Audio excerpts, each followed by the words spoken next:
Salut les amis, ravi de vous retrouver sur Insta en ce lundi soir.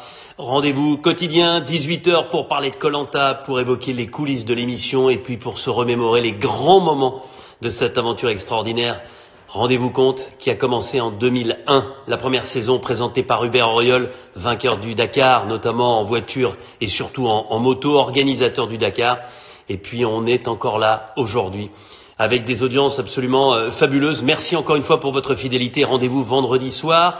Je vous préviens d'ores et déjà, c'est un épisode complet avec le conseil éliminatoire en fin d'épisode vendredi à ne pas manquer sur TF1. Alors, les amis, toujours entouré de mes totems, aujourd'hui je vais recevoir le plus tchatcheur de tous les aventuriers. Celui que d'autres aventuriers considèrent comme un homme politique en puissance, tellement il est capable de s'exprimer, tellement il est capable de faire de belles phrases. Alors, on va essayer de le rejoindre. C'est Alban, qui a été éliminé dans sa première aventure aux ambassadeurs, éliminé dans sa deuxième aventure avec Yacine, lors des destins liés. On va parler de tout ça avec lui, de son confinement aussi.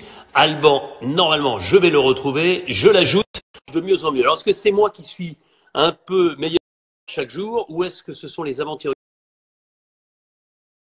qui sont parfaitement bien connectés? Attention, ben voilà, il est là. Comment ça va? Bonjour, Mister Alban, comment ça va? Bah, plutôt bien. D'ailleurs, j'ai vu hier que tu as dit que j'étais un politicien, alors j'ai demandé à Guillaume Tessé de faire un très beau portrait de moi en Jacques Chirac. Voilà. Tu sais l'amour qu'on a pour Guillaume Tessé qui fait des croisemons Ouais. incroyables. Donc Alors, tu voilà. sais que tu as un autre point commun avec Jacques Chirac, c'est que tu es capable de te plaquer les cheveux. Mais alors là, incroyable. Mais pareil, mais j'ai l'impression qu'à chaque fois que je vois un candidat, il rentre de koh tellement il est bronzé. Tu as une mine superbe. C'est le Eh ben, confinement. j'ai la chance de 8h30 à 9h45 d'avoir un rayon dans ma chambre. Donc c'est vrai que j'essaie de prendre des couleurs et ça me réussit pas trop mal. En ce moment, on a un soleil de dingue.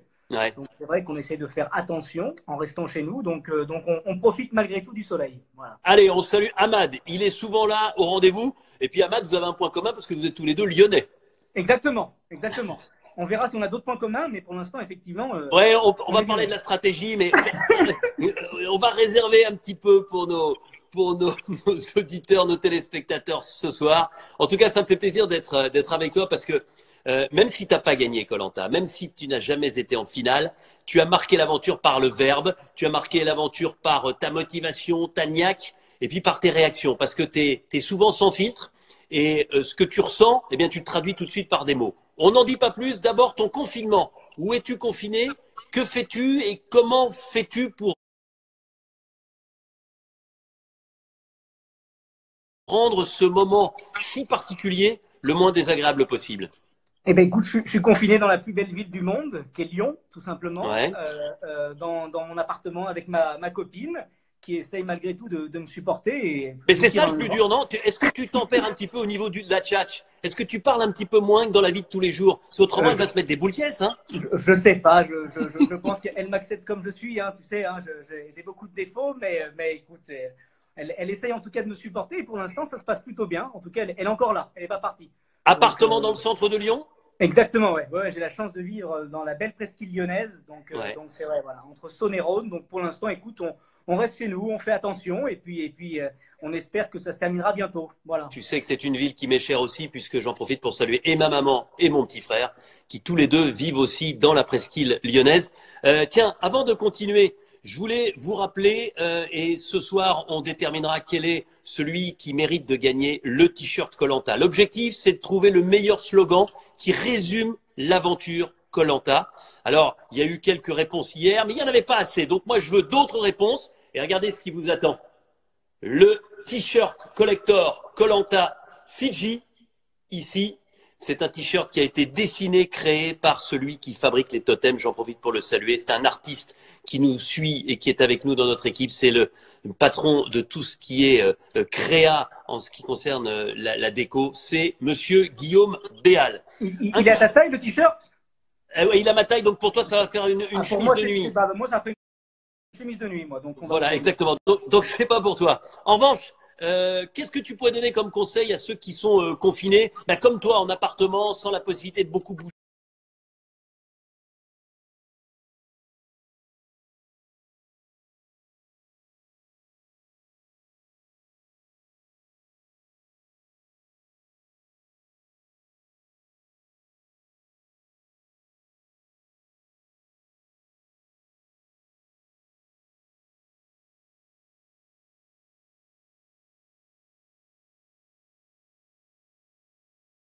n'a jamais le temps de lire. Qu'est-ce que tu lis en ce moment, par exemple? Ah ben là je suis en pleine la Sirène Rouge de Maurice Gédantec, qui était un auteur cher à mon frère. Et puis j'ai Steinbeck qui m'attend juste après, à l'Est d'Éden. Donc Ouais. j'ai toute une belle bibliothèque qui m'attend. J'en suis à mon 3e pour l'instant. Donc voilà, là-dessus on ne relâche pas. Et non seulement un tchatcheur, mais un télo aussi. Hein. Ah non, pas un Attention. télo, je sais pas. Si. Non mais attends, mais c'est pas un défaut. Ah, mais c'est tu vrai sais que que tu souvent, aimes lire, tu es cultivé. mais ils adoraient me dire sur mon premier Koh-Lanta le Bernard Pivot de Koh-Lanta. Voilà, Oh, il y en a qui t'ont appelé le Sarko de koh aussi. Pas pour les idées politiques, mais pour ta capacité à t'exprimer et à faire preuve de dialectique, j'ai envie de dire. J'avais plus de bouclettes en plus à l'époque, donc Jeff adorait m'appeler Molière. Donc vrai que on va en parler de Jeff. Mais d'abord, pour ceux qui ne le savent pas, tu es agent immobilier dans ta vie de tous les jours. Exactement. Est-ce que tu penses qu'il va y avoir un avant et un après confinement? Est-ce que tu penses que ça va jouer considérablement sur les prix? Bien sûr, ça va jouer sur les prix. Ensuite, il y a 2 immobiliers. Il y a l'immobilier dans le centre, dans tous les centres-villes qui, lui, ne bougera pas vraiment parce que ça soit Paris, Lyon, Marseille. On ne parle pas de Saint-Etienne parce que c'est terrible, ça c'était un petit clin d'œil. Ouais. Mais c'est vrai que d'un point de vue immobilier, ça ne changera pas. Pour le neuf, ça sera plus compliqué, effectivement. Mais il y a une jolie phrase qui dit 50 ans sans guerre, pour les francs-maçons, c'est long. Eh bien, écoute, on est en pleine guerre et il va y avoir une économie qui va être chamboulée. Et ça fait pas de mal non plus. Voilà, on va voir si on sert à quelque chose, nous les agents immobiliers. On est souvent critiqués, donc voilà. Tiens, dans les slogans, je viens d'en voir passer un pendant que tu répondais. Koh-Lanta, sortir vainqueur de soi. Je trouve que c'est un beau slogan. Voilà, c'est plutôt pas mal. Mais on va revenir à ton Koh-Lanta 2015, la Malaisie, Koh-Lanta 14. On rappelle ces marques qui gagnent. Il était sur les poteaux avec Mélissa et Chantal. Mais moi, je voudrais qu'on revienne au moment culte de cette saison te concernant, le rendez-vous des ambassadeurs. Alors, je plante le décor. Il y a 2 ambassadeurs. Pour les rouges, Jeff, donc, qui a été choisi par les jaunes. Et Jeff, c'est ton copain, le Marseillais. C'est-à-dire, c'est quelqu'un en qui tu as confiance, qui est de ton équipe. Pour les jaunes, choisi par les rouges, donc par vous, c'est Cédric. Stratège s'il en est, on s'en est rendu compte lors de son aventure suivante. Jeff face à Cédric, je me souviens, Jeff s'en va. Et là, tu dis, j'ai confiance en Jeff. Après, raconte-nous la suite. Ah bah après, ce qui est terrible en plus, c'est que j'ai passé une superbe journée. C'est-à-dire que c'est-à-dire qu'à aucun moment tu t'es dit je vais être éliminé. Ah mais à aucun moment. J'ai passé l'une de mes plus belles journées. En plus, la veille, on avait gagné notre premier confort. On n'avait jamais gagné un confort en 19 jours. On gagne un burger, c'est incroyable. Je me sens presque repu. J'accueille mes camarades. Et je crois que même à un moment, tu dis, oh, ça va être dur pour la personne qui va partir, ça va vraiment être compliqué. Je vois même mon ancien capitaine Christophe qui avait été éliminé par les jaunes qui revient. Donc là, je commence. Ouais. Évidemment que nous aussi, on a tous un côté stratège. Ahmad, il dit que c'est le plus bel épisode de toute l'histoire de Koh-Lanta. Donc tu vois, et c'est un stratège qui parle. Mais c'était le plus bel épisode jusqu'à ce qu'on voit les nouveaux ambassadeurs qui sont incroyables. Mais on en reviendra après. Bon alors là, raconte-nous, Jeff, Cédric. Écoute, et là, il y a Jeff et Cédric qui reviennent, et je vois au visage de Jeff que il y a un petit problème, quoi. Là, j'ai compris qu'il se passait quelque chose. Alors, je me dis, ok. C'est-à-dire, dès que tu les vois arriver, quand ils sortent du bateau, quand ils vous rejoignent sur le campement, tu dis, ouh, ça craint. Ah bah, quand Jeff, avec qui j'avais partagé des choses incroyables, qui est ton ami de l'aventure, a du mal à te regarder, c'est comme tout. C'est déjà, tu sens que c'est un peu compliqué, et puis alors là, la sentence, quoi.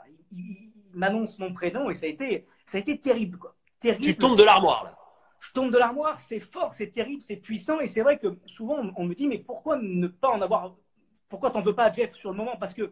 Mais oui, parce que. Non, mais attends, ce qui est incroyable, je te coupe là, mais ce qui est incroyable, c'est qu'à ce moment-là, en gros, t'en veux à mort à Cédric. Mais Cédric, il a gagné la bagarre, puisque Cédric, il élimine quelqu'un de l'équipe adverse. Mais c'est pas à Cédric que tu devais en vouloir à ce moment-là. Je lui en veux parce que je suis tellement confiant en Jeff que je sais que ce qu'a dit Cédric est forcément, entre guillemets, vicieux. Pour m'avoir sorti. Parce que ce que je veux dire, c'est qu'il a dû. Ouais, mais il fait son job, lui. Ah, il a fait son job. Mais attention, on peut en vouloir à quelqu'un qui a fait son job. Hein. Ça, l'un n'empêche pas l'autre. Mais moi, je lui en veux parce que je me dis qu'il a forcément dû avoir des arguments fallacieux, des choses qui ne sont. Fais gaffe à ce que tu dis, Cédric, il est avec nous. On l'embrasse d'ailleurs. Mais je le sais, mais je l'embrasse. On s'écrit très, très souvent. Et je sais bien.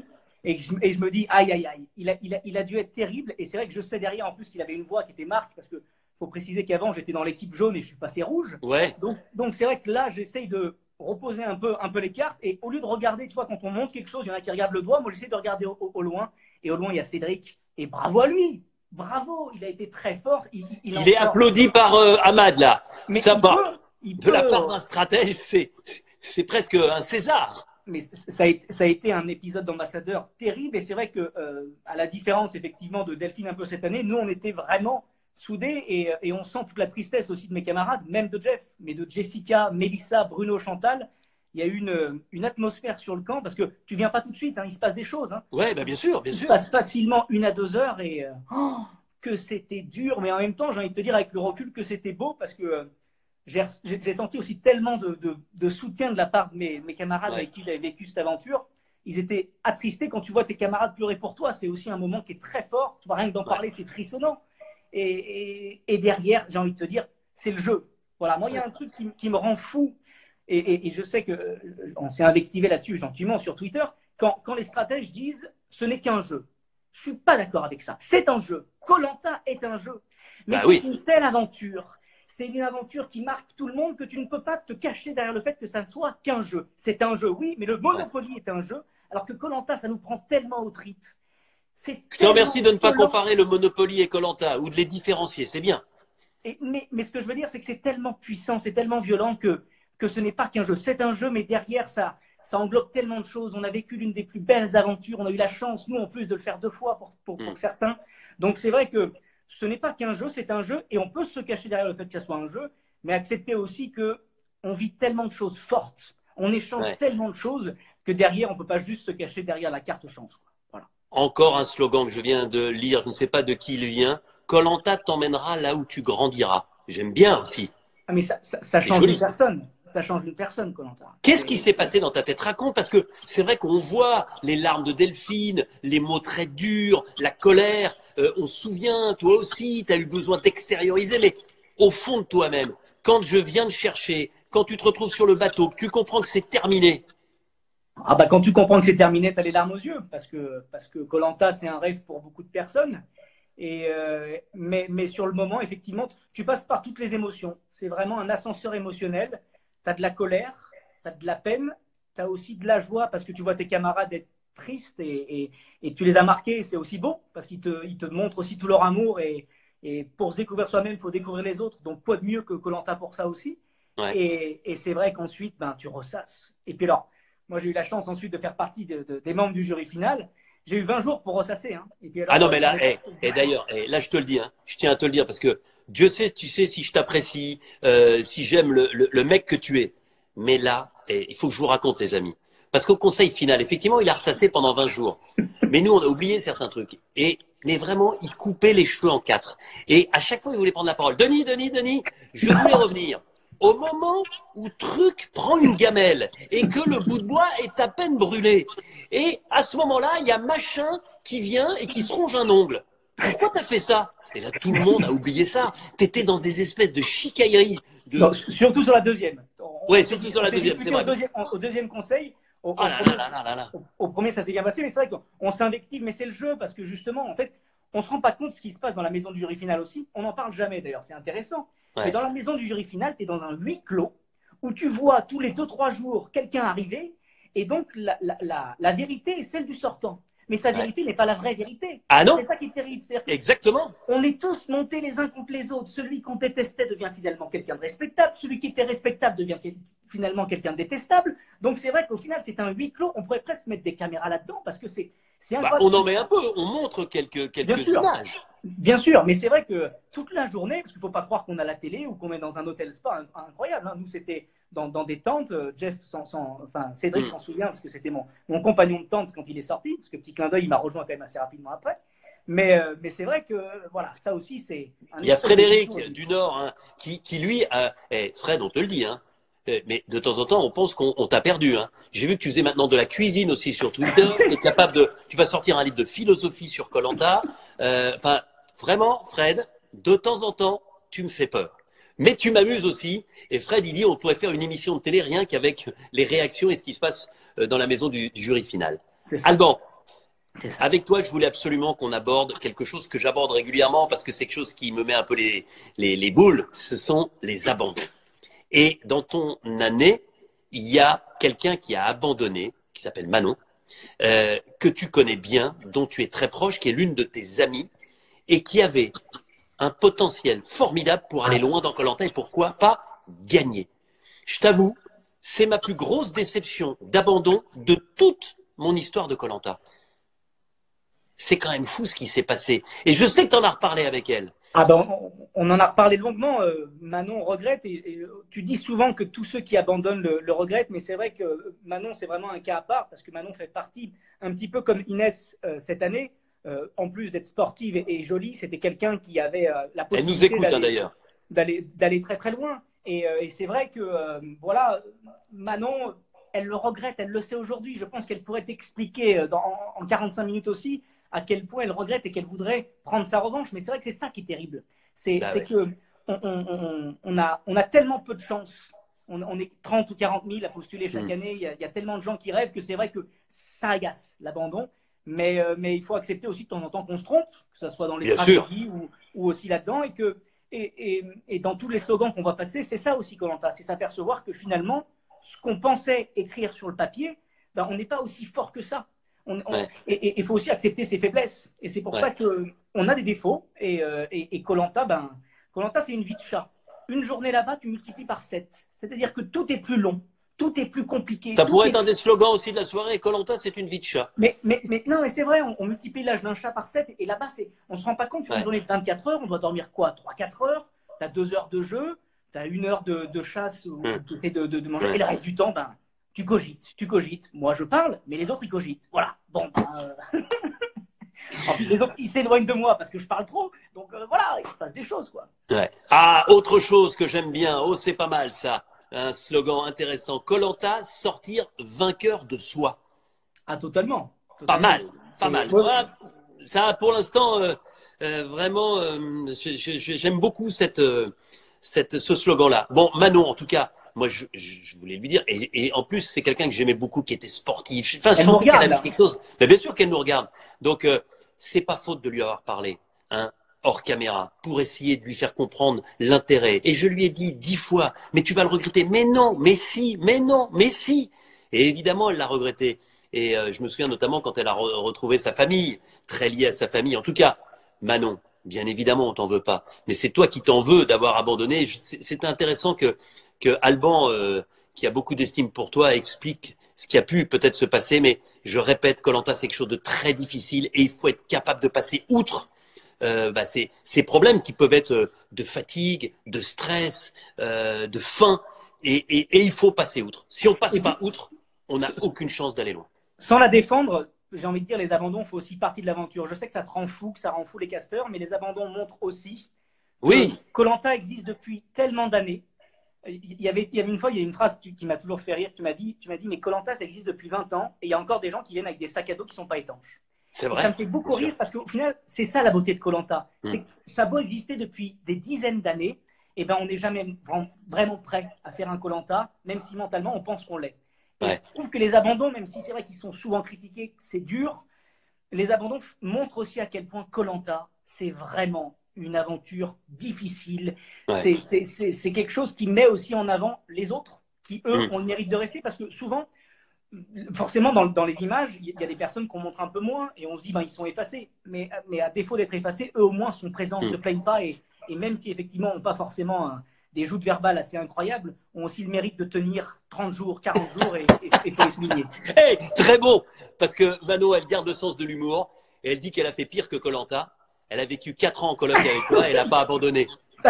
Tu vois comme quoi là, après Non, ça, mais elle doit se dire, oh la vache, si j'étais en coloc, en confinement avec lui. Elle adorerait ça. Elle s'ennuie. On se fait des Skype et elle s'ennuie de moi. Je te le dis. Voilà. Bon ben ça. En tout cas, moi, je me souviens très bien de ce que tu as dit de koh Lanta. Je l'ai écrit. Koh Lanta, c'est le rêve d'une vie. C'est l'aventure de ma vie. Tu le penses encore aujourd'hui? Oui. Surtout le premier, parce que c'est un peu comme le premier amour. Même quand c'est pas parfait, c'est incroyable. Voilà. Même quand ça a défaut, c'est incroyable. Ça a été très dur. Ça a été une vraie violence. Et d'ailleurs, c'est ce que je peux reprocher sur mon deuxième koh Lanta, c'est que ça a été un tel traumatisme. Attention, je mets des guillemets quand on met des superlatifs comme ça, mais ça a été un tel trauma que je suis pas venu avec les bonnes intentions sur mon retour. Mais c'est vrai que c'est vraiment l'aventure. Ouais. Moi, je souhaite à quiconque, souvent on me pose des questions pour pour postuler autre, mais je souhaite à quiconque de faire cette aventure et de le vivre un jour et de s'apercevoir que c'est 4 fois pire en vrai qu'à la télé. On fait un petit coucou à Guillaume Tessé, vous savez, celui qui mélange effectivement les personnages. Et Guillaume, je voulais te dire, ouais, voilà, celui-là, il est pas mal. Monsieur Jacques Chirac, alias Alban. Guillaume, je voulais te dire, franchement, si tu peux me faire une copie de celle d'hier, de ton mélange d'hier entre Michel Drucker et la reine d'Angleterre dans cette nuit verte pour son allocution, une des 4 allocutions depuis le début de son règne, c'était juste magique.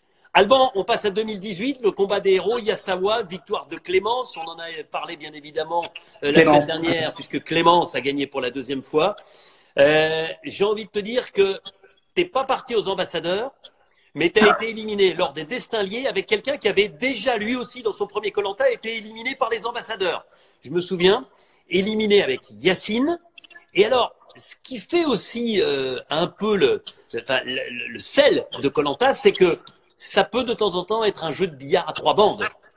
Parce Totalement. que tu as eu tous les suffrages, c'est-à-dire que c'est toi qui as été éliminé, qui a entraîné dans sa chute Yacine. Mais finalement, quel était l'objectif de tous les autres à ce moment-là? Ah bah, Ravia qui est là peut en témoigner. Effectivement, on a tous mis mon nom. C'est ce que je dis. Hein. Ils ont mal orthographié Yacine, ils l'ont écrit A-L-B-A-N. Voilà, mais ça fait partie du jeu. Et je pense que d'ailleurs, les candidats de cette année s'en sont aperçus. Yacine est un mythe. Yacine fait partie de ces héros de koh comme Théoura. Et c'est pour ça que les gens n'osent pas. Et je pense qu'ils l'ont vu tristement cette année quand ils ont éliminé Théoura. Même moi, j'étais outré qu'ils osent éliminer Théoura. Je te coupe 30 secondes parce que après, j'oublie. Valentin qui nous a écrit aussi, j'aime beaucoup ce slogan. Koh Lanta, j'ai déjà oublié. Bon, on va me le renvoyer parce que j'ai déjà oublié. Mais c'est vrai que c'est assez terrible d'accepter voilà, d'accepter d'éliminer on va dire quelqu'un qui est déjà considéré comme un héros. Donc, ouais, mais Alban, reconnais-le toi-même. L'aventure, la survie, les compétences physiques. Le social. Voilà, c'est l'aventurier au-delà de soi. Voilà, j'aime bien aussi. On choisira à la fin. Mais voilà, il y a aussi la stratégie. Et à un moment, ça fait partie. Mais ça n'empêche et ça n'enlève rien à Yacine, qui sera d'ailleurs un de mes invités dans les jours qui viennent, que j'aime beaucoup aussi et qui, je suis d'accord avec toi, en termes de potentiel physique, de potentiel de concentration et de motivation, est sans doute l'un des plus forts qui ait participé à koh Lanta depuis le départ. Et je vais même aller au-delà, parce qu'on ne le voit pas forcément, mais socialement, il est incroyable, Yacine. Il est drôle, vraiment. Je pense que c'est quelqu'un qui, effectivement, de façade, est assez dur. Mais alors, dès que tu perces un tout petit peu la carapace, franchement, c'est quelqu'un avec qui j'ai passé de très, très bons moments. Ça ne se voit pas forcément, mais c'était quelqu'un incroyable.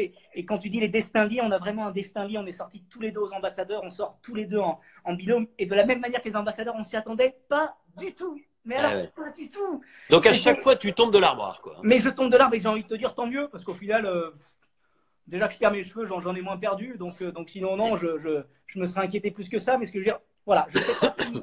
Moi, tu vois, en 2 émissions, j'ai jamais essayé de chercher une seule fois un collier d'immunité parce que je me suis jamais inquiété. Et j'ai envie de te dire, bon, ben, c'est mon erreur. Mais comme tu t'inquiétais pas, je pense que tu l'aurais même pas sorti. Donc, t'imagines, tu aurais pu être éliminé en gardant ton collier dans ton sac. C'est marrant ce que tu dis. Est-ce que je vais te sortir une petite anecdote? Sur notre retour, quand ils votaient pour le conseil, on voyait où est-ce qu'ils votaient. C'était loin, mais on voyait où ils votaient. Et je voyais les gens voter. Et à la base, on devait voter contre Nathalie. Ouais. Et Nathalie, quand même, quand t'écris, c'est plus long que les gens ils écrivaient vite, quoi. Je me disais, mais ils écrivent Nat, qu'est-ce qui ça commençait à cogiter dans ma tête. Je me disais, mais qu'est-ce qui se passe? Et je te jure, c'est une anecdote. Tu devais dire, ils ont mis Nat. Mais oui, mais je me disais, mais qu'est-ce qu'ils sont en train d'écrire? C'est con. Mais c'est pas possible. Et paf, c'est qui le con? Il y a une jolie phrase, c'est Laurent qui disait, je pensais que j'étais con, mais je le suis pas. Et ben moi, ce jour-là, moi, je pensais que je ne l'étais pas, mais en fait, je l'ai bien été. Mais c'est le jeu, voilà. Bon, et c'est quand même un koh Lanta incroyable parce qu'il y avait aussi l'île de l'exil, hein, où jusqu'à la réunification, eh bien, on avait une deuxième chance de pouvoir revenir. Et sur cette île de l'exil, moi, il y a quelqu'un dont je voudrais que tu me parles parce que c'était quand même, enfin, c'est un ovni dans koh Lanta, mais quelle personne délicieuse, c'est Julie. Ah bah c'est un ovni, c'est le mot, mais un ovni. La fée, notre fée Julie. Mais avec tous les superlatifs qui vont autour, quoi. C'est un rayon de soleil, c'est quelqu'un qui, on se dit toujours, mais elle est tellement de bonne humeur. Et c'est ça qui est terrible aujourd'hui, c'est qu'on vient à douter de gens comme ça. Ils ont tellement une belle bonhomie, ils sont heureux, ils sont rayonnants qu'on se dit, mais ils sont pas vrais. mais c'est juste parce qu'on manque de gens comme ça dans la vraie vie. On voit tellement de gens qui font la tête au quotidien dans le métro, qui sont malheureux, que dès qu'on voit des gens comme ça, on doute. Mais je vous garantis que c'est un bonheur. Et moi, je pourrais écouter son album des chansons Disney de Noël quand elle veut, avec grand plaisir. Voilà. Non, c'est vrai. Et puis, il y avait aussi éliminé à la mort subite, c'est-à-dire sur une épreuve d'immunité en temps dernier, c'est Dylan. Là aussi, c'est un ovni quand même. Mais c'est un ovni physiquement. J'ai eu un plaisir à faire ce parcours du combattant avec justement Yacine et Dylan. Yacine qui me met un coup de coude d'ailleurs monumental au bout de 2 Oui, mois. je me souviens. Oh là là là là. C'était d'une violence et en même temps c'est ça Koh-Lanta. Ensuite on m'a demandé si je lui en voulais parce qu'on essaie toujours de chercher un peu des poux, mais ce que je veux dire non, au contraire, moi rentre-moi dedans, je te rentrerai dedans, c'est le jeu. Alors on n'a pas le même gabarit, donc c'est vrai que j'ai fait un beau décalage de 2 mètres. Et derrière, on s'est talonné, mais Dylan, ouais. Dylan aussi, que je salue, qui est un ovni et physiquement. Et il a su aussi tirer son épingle du jeu, malgré ce qu'on puisse dire. Bon, qu'est-ce que tu retiens globalement de Koh-Lanta, de tes 2 aventures? Si ce n'est le regret, évidemment, de ne pas avoir touché au but, de ne pas avoir disputé l'orientation, de ne pas être monté sur les poteaux. Bah, c'est marrant, mais bien sûr qu'on a quelques regrets, mais c'est tellement une aventure incroyable, c'est tellement positif. Moi, je me souviens, je change. J'étais quand même chez les jaunes au début. Je change d'équipe, je me retrouve en minorité. J'ai tout pour me faire éliminer. Au final, on fait un jeu qui s'appelle le chat et la souris. On gagne, et là, une équipe se crée. Il y a des émotions qui se créent. Donc, ce que je retiens, c'est que c'est l'aventure d'une vie, et je le maintiens encore aujourd'hui. Ça change la vie, ça permet de découvrir plein de gens. Parce que c'est vrai qu'on rencontre aussi, grâce à Koh-Lanta, plein de personnes dans la rue. Les gens nous posent des questions et il faut prendre le temps de parler, d'expliquer, comme j'aurais aimé qu'on prenne le temps avec moi. Donc c'est vrai que c'est incroyable, c'est une aventure qui nous marque et je souhaite à quiconque de la vivre, vraiment. Amel, gagnante de la 2e saison de Koh-Lanta, qui était mon invité il y a quelques jours, qui me dit « Alban, je l'adore ». Là, on retient la bonhomie d'Alban aussi. C'est vrai que c'est toujours sympa de t'entendre parce que, encore une fois, c'est sympa de voir un petit peu les à côté et puis de comprendre ce qui se passe dans la tête dans une aventure comme celle-ci. C'est qui ton aventurier préféré? Celui qui t'a donné envie de faire Koh-Lanta? Celui qui t'a fait dire un jour, j'y vais, je vais m'inscrire? J'ai la chance de le dire parce que c'est devenu mon ami, mais Martin Bazin, qui était. Voilà, Martin, qui va être aussi notre invité, hein, qui est confiné du côté du château de Chambord là en ce moment et qui sera mon invité d'ici quelques jours. Ouais, on s'est eu en FaceTime et c'est vrai que Martin, on essaie toujours et c'est ça qui est beau aussi dans Koh-Lanta. Finaliste battu par Laurent. Hein. Oui, c'est vrai. Mais gagnant des poteaux. C'est vrai. Mais c'est vrai que c'est ça qui est beau dans Koh-Lanta, c'est qu'on prend des gens lambda. Et quand je dis lambda, il ne faut pas que ça soit péjoratif, c'est qu'on est justement des amateurs. On en reparlera d'ailleurs un petit peu après de ça. Mais ce que je veux dire, c'est que c'est des gens sur lesquels on peut s'identifier ou non.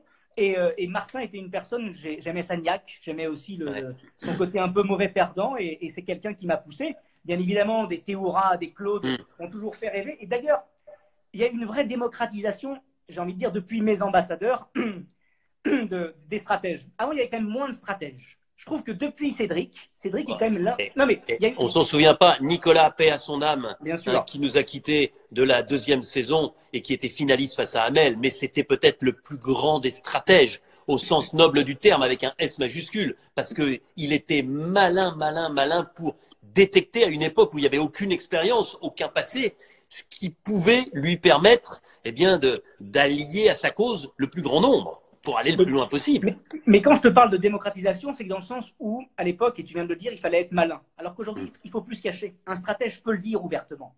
Ouais. Ça a été la force d'Ahmad, justement. Il l'a dit ouvertement. Donc, comment tu veux lui reprocher? Comment une Delphine peut ensuite lui reprocher ça? Parce qu'il l'a dit dès le début, moi, je suis stratège. Donc, c'est vrai que j'ai l'impression qu'il y a une démocratisation depuis Cédric, qui a été un grand stratège, qui a permis aux gens de dire, OK, même ceux qui ne savent pas vraiment nager et qui ne sont pas très forts physiquement peuvent aussi faire cette aventure parce qu'elle est pour tout le monde. Elle est justement, il y a un melting pot de 10 hommes et 10 femmes avec toute tranche d'âge. Et c'est ça que je retiens de Koh-Lanta, c'est qu'on rencontre n'importe quelle personne de n'importe quels horizons sociaux et c'est ça qui est beau. Oh là là, mais qu'est-ce que tu parles bien. Bon, allez, là, il faut me répondre un peu plus vite parce qu'autrement, on n'aura pas le temps de parler d'amateurs. Hein. Ton jeu préféré? Mon jeu préféré? L'épreuve préférée? J'ai envie de te dire le chat et la souris. Ah, le chat et la souris. Pour moi, le plus tchatcheur à part toi, parmi les aventuriers? Oh, le plus tchatcheur à part moi? Ravière est un très bon tchatcheur. Hein, parce que Ravière, ouais. sous couvert d'humour, il t'embobine bien quand même lui aussi. Hein. C'est un bon filou. Hein. Attention. Avec quand même un dilemme qui restera légendaire. Amitié ou stratégie? Stratégie ou amitié? Le Un moins dilemme. volubile. Un dilemme qu'il avait résolu dans sa tête depuis longtemps. Oh bah oui, bien longtemps, ouais. Ouais. On C'était est juste pour la d'accord. caméra qu'il a dit cette phrase. L'amitié en deux, hein, on est d'accord. Ah bah ça, l'amitié même en trois. Voilà. Il y avait la stratégie en un, la stratégie en deux. Non, la stratégie, les noix de coco, la stratégie en trois et ensuite peut-être l'amitié. Le moins volubile. Le moins plus volubile. Oh, c'était Bruno que je salue parce que j'ai pas de Ouais, nouvelles qui est de allé lui, très loin aussi. mais qui était allé très loin et qui était, tu vois, qui était incroyable, vraiment incroyable. Bruno, qui dégageait une force. Ouais. Voilà, c'est un taiseux. On dit souvent qu'il faut savoir être bavard dans Koh-Lanta, mais il y a des taiseux aussi qui peuvent dégager des choses incroyables. Un mot sur cette saison. Les héros d'un côté, les nouveaux de l'autre, tout le monde se mélange. Aujourd'hui, tout le monde est ensemble. Il y a 2 équipes, il y a eu 4 ambassadeurs, il y a Delphine qui est partie, Ahmad est toujours là. Qu'est-ce que t'en penses? Parce que moi, j'ai pas peur de le dire. Pour moi, ça fait partie du top 3 des saisons de Koh-Lanta depuis le début. Et vous n'avez pas tout vu, les amis. Ne loupez aucun vendredi. Mais n'aie pas peur, c'est incroyable. On a des épisodes légendaires. Tu me parlais des ambassadeurs, Ouais. tu disais que ma partie d'ambassadeur avait été incroyable, mais ce qui s'est passé, on parlait de phrasé, les punchlines de Moussa, Ahmad qui a été acculé, qui arrive à ressortir de là. C'est une saison incroyable entre le premier épisode avec Joseph. On pourrait citer tellement de choses que c'est ça là. C'est comme dans une soirée. Une soirée, elle est bonne que si tu as des anecdotes à raconter. Et là, on a tellement de choses à raconter sur ces épisodes. Alors, je commente. Je sais que ça ne plaît pas à tous les aventuriers que je salue, les nouveaux. Mais c'est ça qui est beau aussi. C'est parce qu'il se passe des choses et soyez vraiment contents parce que vous vivez une saison formidable. Voilà. Tiens, j'en profite juste pour dire au monsieur ou à la dame ou à l'adolescent qui se fait appeler Sam Koh-Lanta officiel d'arrêter de prendre l'identité de quelqu'un. Ouais. Je vous le dis à toutes et à tous, Sam n'a pas de compte Instagram. Donc, si vous appelez René, Raymond ou Jean-Pierre, eh bien, appelez-vous René, Raymond ou Jean-Pierre. Arrêtez de prendre le nom des aventuriers de Koh-Lanta en mettant en plus officiel parce que vous trompez le monde et des gens vont s'adresser à Sam pensant que c'est lui. Et je vais vous dire pourquoi je dis ça, parce que moi, je l'ai pensé.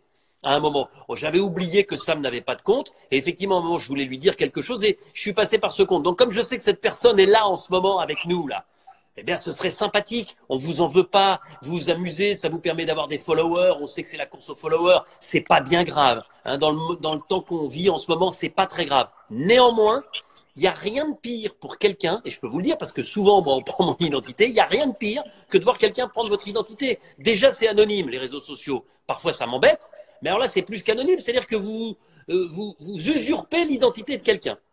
Voilà. Ben, Stéphanie Clémente, la directrice de la communication d'Adventureline Productions, qui me dit usurpateur. Exactement. Donc voilà, si vous pouviez fermer ce compte, si ce live de ce soir pouvait vous permettre de fermer ce compte, et puis si ça permet à tous ceux qui aiment Koh-Lanta de ne plus jamais y aller, eh ben ce serait bien parce qu'encore une fois, chacun son identité et laisser à Sam le choix, et son choix c'est de ne pas être sur Instagram, eh bien de ne pas voir apparaître son prénom et en plus Koh-Lanta officiel, quoi. Bref.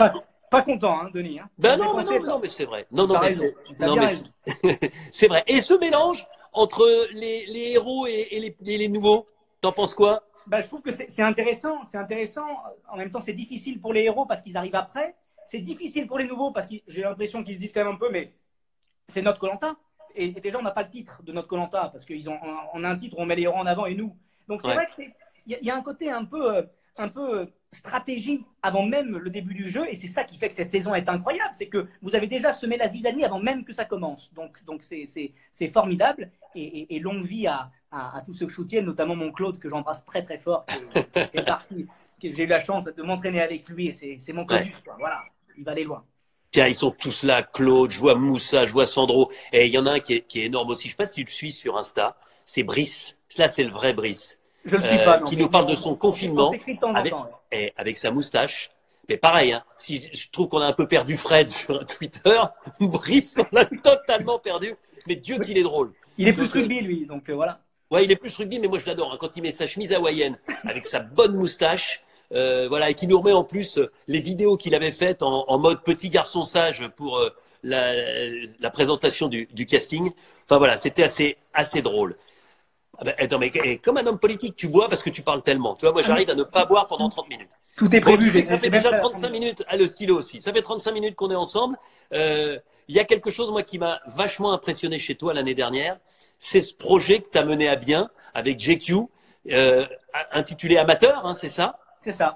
Amateur, où tu te retrouves, c'était en juin de l'année dernière, dans la peau d'un boxeur thaï. Alors, quand on te connaît physiquement, on se dit, c'est presque un rôle de composition, n'est-ce pas?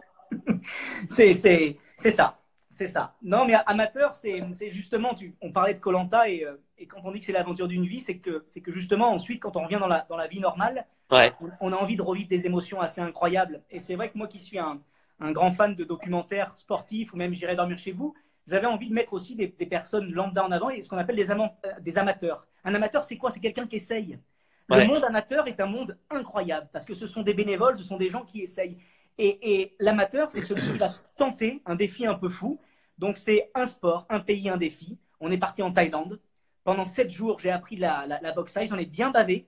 Ah, ça se Vraiment. voit sur les images, t'en chies, hein. Parce qu'ils ne font pas de cadeaux, les amis, là-bas. Hein. Mais ils sont pas là pour faire des cadeaux, au contraire. Et puis, ils sont pas là pour faire de cadeaux, mais en même temps, ils sont bienveillants parce que c'est dans la pédagogie et ils voient si derrière, on est prêt à encaisser, on est prêt à y aller. Et puis, écoute, c'est ce qui fait qu'on est aussi là, c'est pour essayer de vivre des émotions comme ça et les retranscrire comme koh. Et c'est ça qui est fort. Et on a eu un beau succès. Et je te fais un petit clin d'œil d'ailleurs, c'est une exclue parce qu'on n'en parlait pas trop, mais Ouais. on devait partir pour la saison 2 Ouais. d'Amateur le 12 avril. Ça a été Ouais. reporté, mais voilà. Donc c'était un. Alors, ça a été reporté. Est-ce qu'on peut teaser un peu? Est-ce qu'on peut avoir des informations? Tu vas te retrouver dans la peau de qui et Ah, mais où? je vais te teaser quelque chose d'incroyable, c'est que je ne sais pas ni le pays, ni le sport. Et Ouais. que je ne serai que le jour de l'aéroport. Et c'est ça qui le fera encore plus beau, c'est que toute la prod là est prête, mon coach est prêt, je sais que c'est loin, que l'hôpital et l'hôtel le plus proche est à 2 heures de route de là où on sera, mais sinon je ne sais rien d'autre. Voilà. Donc je vais bien essayer de spéculer sur 2, 3 pays, mais on verra, il faudra le découvrir. On verra quand on sortira du confinement, mais c'est vrai que c'est une aventure incroyable et j'invite toutes les personnes. C'est très gentil d'avoir mis la petite bande-annonce juste avant. Et il y a plus que la bande-annonce. Hein. Vous pouvez, si vous regardez, si vous êtes intéressé, vous avez toute la vidéo, hein, les 15 minutes Ah non, du mais premier épisode. et c'est ça qui est incroyable. 3,5 millions de vues, ça continue en confinement encore à grimper et des retours positifs. Voilà, c'est ça qui est aussi incroyable et c'est une aventure humaine et culturelle. Et c'est comme koh. Et je trouve que c'est ça qui est fort dans koh, c'est d'avoir une mixité où tu arrives à toucher tout le monde, du 7 à 77 ans. Et ben amateur, on se dit, ah ben oula, boxe taille, c'est trop violent, je ne veux pas regarder. Mais non, on va aussi voir les villageois parce que il y a quoi de mieux que pour découvrir une culture de connaître le sport national. Quand tu Et penses moi, au sport, je me souviens, hein, quand tu t'es retrouvé dans cette espèce de petit endroit où il faut que tu partages ta ah, piole et tout, ah, mais c'était quelque chose. Hein, la promiscuité, koh à côté, c'est sympa. Hein. ah, il n'y a rien qui sera entre guillemets aussi dur que koh, mais c'est différent. Et c'est vrai que c'est ça qui était aussi incroyable. J'ai eu surtout vraiment peur de me faire casser le nez parce que je trouve que j'ai un mec qui est pas trop moche quand même. Hein, Ouais. mais c'est vrai que voilà, un bon coup de coude dans le nez, c'était un peu dangereux, mais c'est le jeu. J'ai envie de te dire, voilà, il y en a certains sur les réseaux sociaux qui rêveraient de me le casser. Et ben c'est le jeu, quoi. Voilà. Bon, ben en tout cas, tu sais quoi, Alban, on pourrait rester des heures avec toi. Il y a quelqu'un qui me dit, ça y est, le record du monde du live koh à 18h, il est détenu par Alban. Mais je vous l'avais dit. Alban, moi j'avais 3 questions, hein, uniquement 3 questions. Il y a certains aventuriers, il en faudrait 28. Avec Alban, 3 questions et encore, heureusement qu'on peut déborder un tout petit peu, mon cher Alban. Hein. Mais c'est incroyable. Et j'en profite pour te remercier, Denis, de ta bienveillance, vraiment. Souvent, on me pose la question, on me dit, il est comment, Denis? Et ben, je dis, ce qui est terrible, c'est qu'il est encore plus sympa en vrai qu'à la télé. Parce Bon, que c'est ben je vrai te que remercie. Bah écoutez, je suis non, content que tu sois venu. non, mais je dis pas ça pour te faire plaisir, parce que c'est vrai, moi qui connais un petit peu, qui ai vécu à Paris, le monde un peu particulier de la télé, il y a des gens qui font beaucoup de faux semblants, et c'est vrai que tu es toujours présent, tu as beaucoup parlé d'amateurs, tu as toujours été présent pour des programmes, et que ça soit même à LP, hein, Stéphanie Clément, avec Sarah Rojoubert ou Julien Magne, voilà. Et ça fait vraiment chaud au cœur, parce que, voilà, on dit souvent, et on dit que c'est un peu hypocrite de dire que koh est une famille. Alors que je dis, c'est pas du tout hypocrite, c'est une vraie famille, c'est-à-dire que ce sont des gens qu'on n'a pas choisis. On a un lien d'aventure. Dans une famille, il y a des gens avec qui vous entendez, d'autres avec qui vous entendez pas. Et ben Mm. c'est ça, koh. Il y a des gens avec qui vous avez des amitiés incroyables.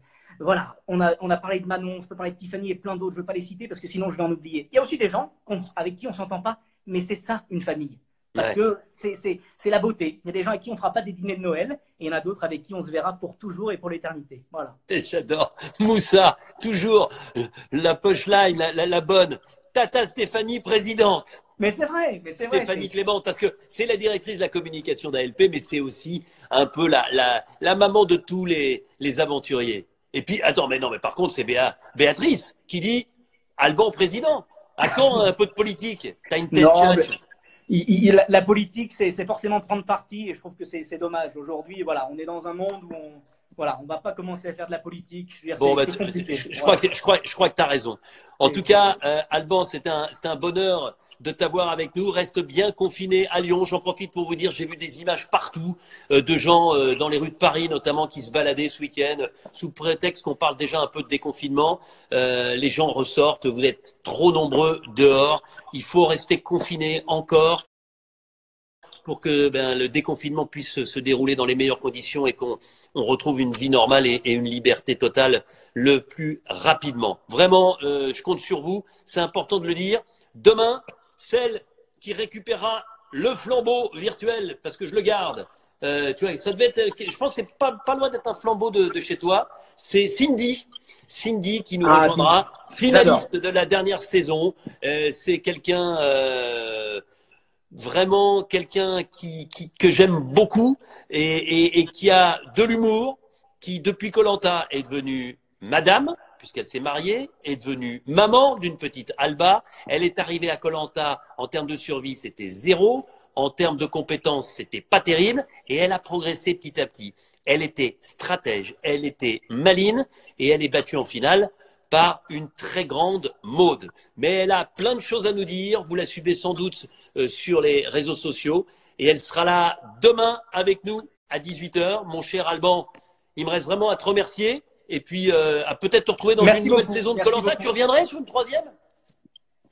Eh bien, écoute, j'ai bien aimé la phrase de Grégoire qui disait il faut revenir avec de bonnes intentions, c'est pour revenir pour des bonnes raisons. Et c'est vrai que sans rien dévoiler, je crois que j'ai quelques raisons à revenir. Bon, eh ben peut-être. Oh, il y a même des gens qui me disent Alba, la fille de Cindy, Alban, est-ce qu'il y a un lien de cause à effet? Non, aucun lien. Hein, on est évidemment qu'il y a un lien. Évidemment, demandez à Cindy. C'est la première chose quand je lui ai écrit. J'adore Cindy. Tu parles de grande stratège et en même temps de personne au grand cœur. Cindy, pour moi, c'est un. Ah, ben c'était énorme stratège. Quel tchatch. Et une stratège au grand cœur, ça existe. Tu vois ce que je veux dire? Ça existe. Franchement, Cindy, moi, ça a été mon coup de cœur l'année dernière. On a eu la chance d'échanger et je lui dois une partie de Scrabble pour l'écraser parce que je crois qu'elle n'est pas trop mauvaise non plus dans le verbe. Mais voilà, il me tarde de voir le live de demain et évidemment. Eh ben, écoute, c'est bien, tu me fais un bon teasing. Les amis, je dois vous dire, hein, je suis seul au monde ici, avec mes totems, certes, mais qui ne me sont pas d'un grand secours. Il faut que j'écoute Alban, il faut que je lui pose des questions, il faut que je lise tout ce que vous me mettez de messages sympathiques. Donc, je peux pas savoir, là, au moment où je vous parle, qui a donné le slogan qui me paraît le plus en adéquation avec koh Lanta. Mais ce qui est bien, c'est que Lucie Bardon, qui travaille à la communication de koh Lanta avec moi, eh bien, a tout noté. Donc, je vais reprendre ça et demain, en ouverture de notre live avec Cindy, je vous dirai qui gagne le très beau t-shirt. Voilà, j'ai l'impression que je fais un petit peu de la vente de t-shirts. C'est pas le cas. Mais ce t-shirt qui m'appartient, eh bien, dans quelques instants, dans quelques heures, demain, dans 24 heures exactement, eh bien, il appartiendra à quelqu'un d'autre. Je vous dirai qui demain à 18h. Salut Alban. Salut, encore battu, hein, 43 minutes. 43 minutes. T'as été bon, hein. T'as été bon. Je t'embrasse tous. Je pense à vous. Passez une belle soirée. Restez chez vous, ensemble, à la maison. Deux slogans qu'il faut avoir dans la tête. À très très vite. Et puis regardez les totems. Eh bien, ils vous embrassent aussi. Et comme moi, ils sont confinés. À demain soir. Salut.